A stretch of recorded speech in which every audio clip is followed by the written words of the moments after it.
Trust This Robot here for October 12th through 18th. We're starting out with AI discovers that every lion has a unique and trackable roar. So some researchers at Oxford University discovered that there's an arc that's unique in every single lion's roar, which allows them to be able to track it. And they're talking about that hunter. I don't know if you guys remember, it made the news that hunter killed Cecil the lion, which was the most famous lion in Africa, which sent him into hiding, rightfully so. And they're saying that this technology could protect 20,000 lions, which are about how many are left in the wild, that are vulnerable from hunters and poaching and stuff like that. The algorithm, they're saying, has about a 91.5% accuracy, which I thought is interesting. So I'm going to have a link to this below if you guys want to read more about it. I thought that this was a good one. We have another one where AI is analyzing various things to be able to help with world hunger. They're able, with machine learning, to be able to determine like small farms, times in which are the best times for them to be able to water, times that are the best times for them to be able to fertilize their crops so that they can basically yield the best and most crops throughout the year, which I thought that was interesting. Some of the statistics that I read throughout this article that are really sad are that 690 million people in the world are malnourished. About 2 billion people don't have access to safe and clean water, and 3 billion can't afford a healthy diet. I mean, I totally think machine learning helping with this is great, but I also think humans just need to share and stop being so selfish. That would help. This one I think is really scary. So split-second phantom images can fool Tesla's Autopilot. So they've had some hackers testing to see if they can trick the Autopilot. And they've found that by shining images onto the roadway, like a stop sign, for example, can trick the Autopilot into stopping the car when it should be moving forward, which obviously would cause an accident or could cause an accident. And also, hacking into a digital billboard and having it flash an image intermittently could also trick the Autopilot. So it's kind of scary. I've mentioned in many of the videos that I recently got a Subaru that has eyesight, and part of that eyesight is that it will, if you're encroaching on a car in front of you too quickly, it will stop for you. So yeah, I feel like this technology is, I don't know, it makes me nervous that it's not quite ready yet. Makes me nervous because I have a car using it. So I think that one's interesting. Speaking of self-driving cars, so in Toronto, they're testing out Ollie, the driverless shuttle. Last week we talked about how Waymo is now testing out, not testing out, but they've now authorized Waymo to be able to do some self-driving in Phoenix, Arizona. So it looks like Canada is also going to be doing some fully autonomous cars.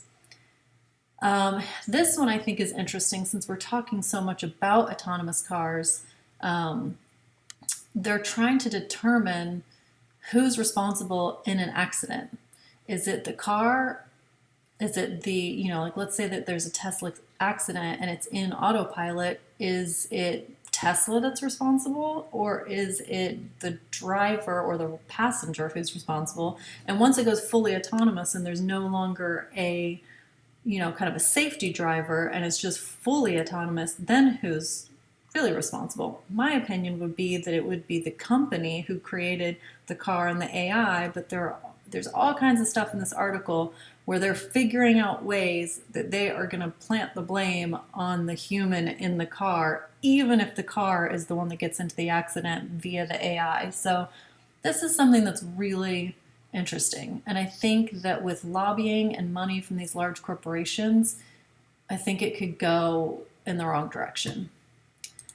Microsoft unveils their efforts to make AI more accessible to people with disabilities. I thought this one was pretty great. They're doing it through object recognition. I'm just going to play this little 2-minute video here. Involve the blind and low vision community in developing AI that is at the end useful. So you can recognize objects that are specific to the blind and low vision community, like braille readers, or objects that are personal to you, like your favorite mug or your set of keys. Generic object recognition can't do that. That's why we need personalized object recognition. And that's really what we're trying to achieve. We recently finished our first phase of data collection from 48 users. We ended up with over 3,000 videos that were taken by blind and low vision users.